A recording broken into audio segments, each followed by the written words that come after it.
Hey everybody, this is IndieGeek, and today I'm taking a look at Lantern Forge. This is a game from Hearthfire Studios, and it's available on Steam as well as other online stores like Desera for $10. It's only for Windows, I should say. And yeah, I will have a link to the Steam page in the description so you can pick this up if you would like to.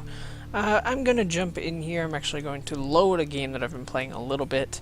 Not super long, but I've played enough to kind of get an idea for kind of everything that's going on in the game. Basically, Lantern Forge is a survival, crafting sandbox game, akin to something like Minecraft or Terraria. However, it's set in kind of this isometric world, and we've got some different goals than those other games. You could say it's much more. I guess I would say it's more closer to Minecraft than Terraria because it doesn't necessarily have goals. We're more free to do whatever we want and sort of take things at our own pace. But it does have some of the kind of combat elements of something like Terraria. But I don't want to just directly compare it to the other games. I just want to use those as kind of springboard examples for some of the things I'm going to talk about here. So basically you can see already that I'm collecting things. I do have kind of an arsenal of tools. As far as things I can do, I have a character menu, which we actually do get experience. You can see the second bar up from the bottom is my experience bar. We get experience and we level up, and then we can put those points into our levels, raise things like strength and dexterity, and that allows us to face combat better, which we definitely need because I will say the combat is incredibly tough at the beginning. Then we have a crafting, which looks as any crafting system should, and I can actually go to tools here. My hoe just broke, so I can make another stone hoe, throw it into my inventory there. Easy enough. You can actually set items into the crafting table, and that will allow you to just see things that you can make with that item alone. So that's kind of cool. I think it's a nice crafting system. It makes a lot of sense. Onwards, obviously, you can see our inventory here. We can actually convert our copper coins to ingots back and forth, and I think that's a pretty nice system to have. There is like armor and stuff that we can equip eventually, if once you have armor, which I don't yet. And then our skill screen, which we do have skill points that we can use in order to be better again at combat and hunting and mage skills and adventuring and all that kind of stuff. So there is maybe a little more in-depth character play, you could say, in this than in similar survival games. I'm actually going to head right into what I consider to be kind of the meat of the game here, which is underground stuff. So underground, we're going to run into lots of baddies. We're also going to run into all of the resources that we really want, all of the metals, all of our ingots, things like that. And so most of the time you're going to spend a lot of time underground. I've actually got torches here that I'm placing so that we can hope to find something useful, but I didn't necessarily find anything useful over here. Overall, I feel like the game is pretty good. I don't know that it quite has the same appeal to me as something like a Minecraft or a Terraria. And again, I don't mean to directly compare these over and over again, but they are by far the two biggest examples of a gameplay like this. And I guess what it comes down to is, and part of it I think is like the pacing of the game. It's definitely like a slower paced kind of game. I think that's not necessarily a bad thing, but I think this is kind of for someone who wants that kind of experience, but maybe wants it to be a little more casual, I would say. And I don't mean casual as in it's easy, because it's not. I keep dying over and over, and I guess that's another sort of source of frustration, is that I'm not necessarily making much progress because I'm spending most of my time dying, which, you know, only gets you so far, and you do kind of get a little tired of that pretty fast. And I think what it comes down to is that until you've leveled things up, until you are, you know, a pretty decent level and have decent tools and stuff, it feels like you kind of have to go about this with sort of a trial and error, kind of a, I guess, almost like grinding. You know, like you basically just have to fight enemies over and over, gaining a little bit of experience at a time. You do gain experience from other things as well, but I've found not nearly as fast. So I found it to be actually easier to just kind of throw myself headfirst into battle over and over again, die, and I found that to be the fastest way to gain experience. So you don't really lose, per se. You saw there, it just said that my equipment has less durability, and that's what'll happen. So, you know, I haven't really found a reason not to go about it that way. I just kind of wish that I didn't have to go about it that way. And it does kind of feel like that's sort of the way to do it, which I guess it kind of depends on your opinion of what you think that this should be. Personally, I'm not a fan of this sort of dying over and over to try and make progress system. But I could also be playing it entirely wrong. Like I said, I haven't put too much time into it yet, and I'm not totally sure if there's a better way to go about this. I really hope there is. The other way is just like cutting down trees and stuff, but that gets you much less experience. Maybe I'll show off a little bit of that so you can see the difference. In my experience so far, it's gotten me much less progress, and it's gone much slower. So, you know, if I'm willing to just like lose some durability, then it seems better off for me to just go about like I was and just be killing enemies. So yeah, maybe this isn't even actually getting me anything. I thought earlier I was getting experience for this stuff. It might be crafting that I get experience from. Let me check. Something else was giving me experience. No, that didn't do it either. Very strange. Yeah, maybe it is only combat then. I would have sworn that I was getting experience from something else earlier. Anyways, yeah, I think that's kind of a major complaint to me. And it mostly comes down to a pacing issue. I feel like maybe the game isn't totally balanced, and it causes these really weird pacing issues at the beginning because you spend so much of your time fighting these enemies with no real chance of survival just to gain a little bit of experience and then die again. So, you know, I can try and like run from this guy, but it's not. Oh wow, and that's a goblin tent.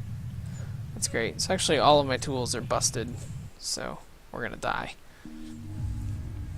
And this has been my experience so far. Like I said, I've played maybe, 45 minutes or so. It's pretty much been my experience. I've tried going underground to other places. I've tried just hanging out in the overworld and doing stuff. The best way to make progress so far seems to be just kind of throwing myself headfirst into battle and dying over and over, which feels kind of unfortunate. Let me see. I'm actually going to turn the volume on some of this stuff up for a little bit so you can hear some of the sound going on. I think at this point I'll just explore a little and we will talk about my thoughts on the rest of the game. I think from a gameplay standpoint, I don't really like it. And that's kind of a not great place to be. And from a performance standpoint, like you can see, it does have some jittering as well. Let me make a tool here. Maybe I can actually take this cow out. That could be kind of fun. Let's do that. Yeah, I think though one of the biggest things that is maybe kind of a problem for this game is that, you know, like I said, you shouldn't necessarily compare this to other games in the genre, but at the same time, the other games in the genre are big enough that it's naturally going to happen. Like, people are going to compare this to Minecraft, people are going to compare this to Terraria, and it doesn't necessarily hold up to those games. Just because maybe it doesn't quite feel like a fully realized game, and I don't mean that to be disrespectful. I do think what's here is good, but maybe it feels like it's just missing a little bit. I don't know. It's hard to really explain what I'm getting at there. What I do think is good, I think that the sound design is really good. It's very atmospheric.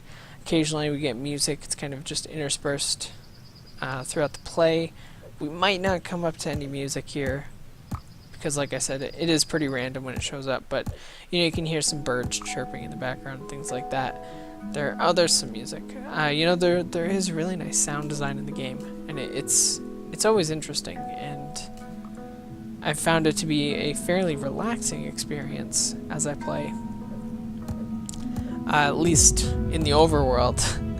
And then I think the art design is really, really good too. It's certainly unique. It looks different than any of the other games I've mentioned, and I think that's a big thing. Is it manages to stand out on its own. I guess both in terms of the art direction and just like the perspective of the game, because I think it would have been much easier probably to just do like a Minecraft clone or a Terraria clone, which we've seen tons of, and I definitely appreciate that they went with making their own viewpoint and making their own kind of style of this genre here. So that's definitely a big positive. I think some of the things that I don't like though are mostly the combat. Honestly, I think the crafting is fine. I love the idea of how the underground works. You actually just build stairs, and I guess you can just keep going down lower and lower. Maybe I'll show that off here, although there's a decent chance that I'll just get murdered as soon as I head down to the next floor. Of course I have to find those stairs. Yeah, I might not even be able to find this. Is that it? Yeah, wooden stairs.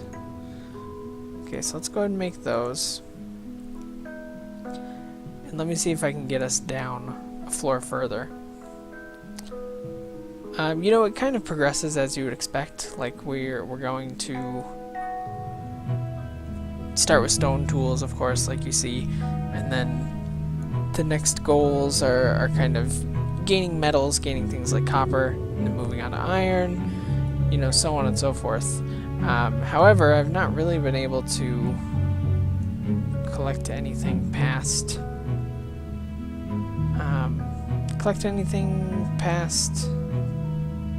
like one piece of copper. It is not very common, at least yet. Maybe it is if you go further. So I guess that's what we're gonna see here, and that's probably about where we'll end it off. We'll head down one floor further, or at least try to. Oh, is that gonna take me back up? It looks like it might be taking me back up rather than down. Yep. Huh. So yeah, I guess I don't quite understand how that works. Maybe you just have to find stairs. I know there's like a bunch of floors to the underground. I think the Steam page said something like 70 floors that you can search underground. So there's definitely a lot to the game if if you're willing to put the time in.